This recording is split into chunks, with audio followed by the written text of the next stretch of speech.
চলো বন্ধুরা, তোমাদের দাদাভাই কী করছে তোমাদেরকে দেখাই। আমি রোজ পুজো করি, আজকে তোমার দাদাভাইয়ের পালা। কী করছো? কী করছো? মর্নিং পুজো। দাও দাও, ঠাকুরের কাছে কি চাইবা? কিছু চাওয়ার নেই, আপাতত সবই আছে। সব আছে তোমার? আপাতত সেরকম চাহিদা নেই কিছু।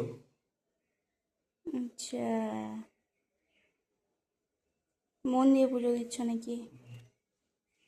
হুম।